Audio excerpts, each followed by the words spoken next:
Hola amigos y amigas, hoy vamos a hablar sobre el libro La pedagogía del oprimido, escrita por el brasileño pedagogo Paulo Freire. Nacido en Brasil en 1921, conceptualizó e impulsó un nuevo tipo de vínculo pedagógico. Entendió que el educador debía involucrarse en las problemáticas de su pueblo y emprendió un camino de lucha contra lo que denominaba una pedagogía bancaria. La pedagogía del oprimido fue escrito por el pedagogo Paulo Freire. Propone una pedagogía con una nueva relación entre el maestro, el estudiante y la sociedad. Capítulo 1. En este capítulo, Paulo Freire enseña a explorar cómo la opresión se ha justificado y cómo se ha de superar a través de un proceso mutuo entre opresores y oprimido.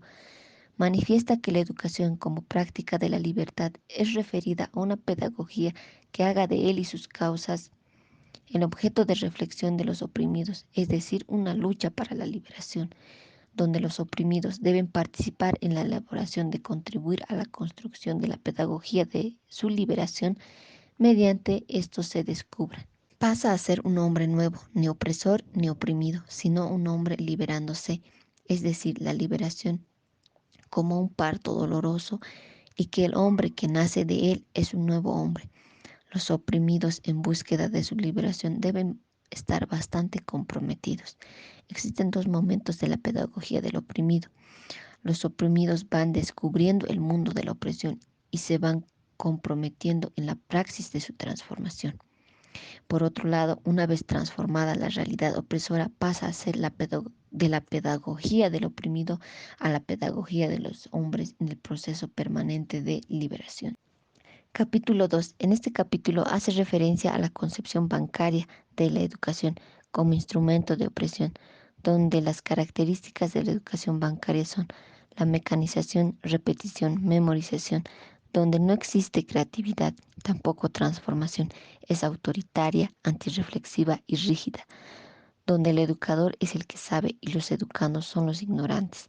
Tiene una visión bancaria, es decir, de depósito de conocimientos, donde la opresión inhibe la capacidad de creación y acción. La superación de la educación bancaria implica que la educación se realice mediante la praxis, el diálogo, mediante el conocimiento y reflexión de la realidad, donde se eduque en comunión. Capítulo 3. El uso del diálogo como elemento de aprendizaje y como práctica de la libertad. Refiere a la dialogicidad como esencia de la educación como práctica de libertad.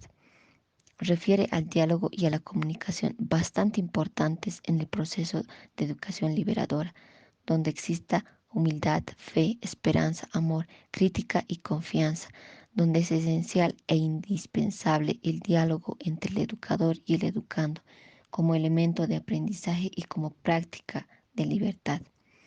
El hombre hace en la palabra la acción y reflexión. Capítulo 4. En este capítulo se propone la dialógica como instrumento para liberar a los colonizados. Hace referencia a la antidialogicidad y a la dialogicidad.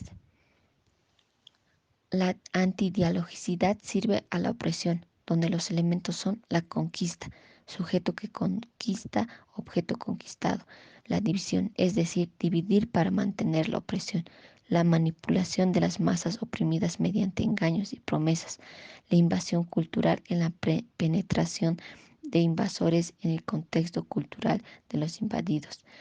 Y la dialogicidad sirve a la liberación.